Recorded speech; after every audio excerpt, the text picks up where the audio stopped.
Potkin Azarmehr is an Iranian blogger based in London and joins us now live in the studio. Thank you for being with us. So what do you make of the comments that we've seen from President Rouhani? One mentioning, let's start with that one, that basically it's okay to protest as long as there's no violence.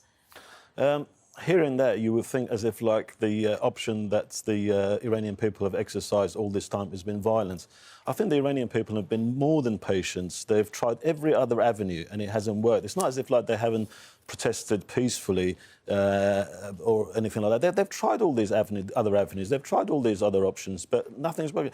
Let's go back to the beginning of the revolution. See what they were promised. They were promised free electricity, free water, free bus services. They were told not to buy houses because everyone's going to be a homeowner. For 40 years, they've just been promising and promising and promising.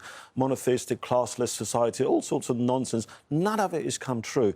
And how many years are you just going to promise people and appeal to people? They said to them, like, OK, we've got problems because there's a war going on with Iraq. You know, after the war, things will be OK. But the war finished and things were not OK. Then they said that all the problems are because of sanctions. Once they lift the sanctions, then things are... The sanctions were lifted, but things are still not OK.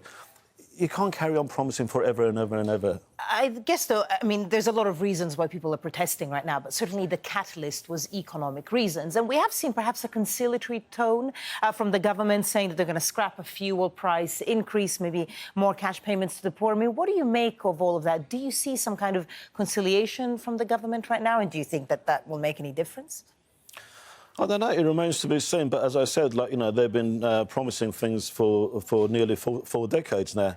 I mean, people have been more than patient. They've been misled even to taking part into elections, thinking that by electing a new administration, things are going to be different. All these things that Rouhani has said today, he'd promised before. He promised that now, after Ahmadinejad's administrations, we have a new administration and there's going to be the mismanagement days are over and people are going to see the benefits of it. Well, they haven't. And it remains to be seen if they're going to fall for, once again, for just empty promises or not. He needs to have something tangible. And the only thing tangible that people are looking for is that they don't want to be ruled by clerics.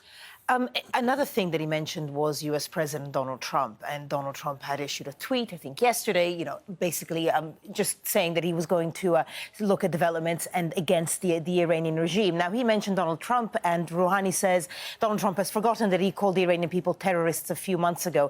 In light of the fact that often, you know, there's a lot of people claiming foreign agents, or certainly the government claiming that foreign agents are behind some of these protests. What do you make of Rouhani mentioning Trump now? Well, first of all, I don't think Trump said Iranian people are terrorists. He was referring to the regime. He was referring to the government. So, you know, let's make that distinction clear. This is sort of like playing with words that Rouhani and the regime does all the time. I don't see anything wrong with moral support from anyone. It could be the British Prime Minister. It could be the Jeremy Corbyn. I don't see anything wrong with publicity. Protesters want to know that they're being heard. But at the same time, I don't want to see any military interference. I don't want to see any financial support. But I see nothing wrong with a tweet or a moral support or creating some publicity for the protesters so that they know that they're being heard. I think everyone should do it. And very, very briefly, do you get the sense that the protests are gathering momentum now? I wasn't surprised that something was what has happened, because I actually wrote something about a week before the protest started. What I have been surprised is, yes, by the sheer momentum of the situation. And what I'm hearing now is the protesters are deciding to protest at night, wherever they see there's some sort of, like, the security forces are spread thin. You know, just go for the weak point. And I think that's a very effective tactic.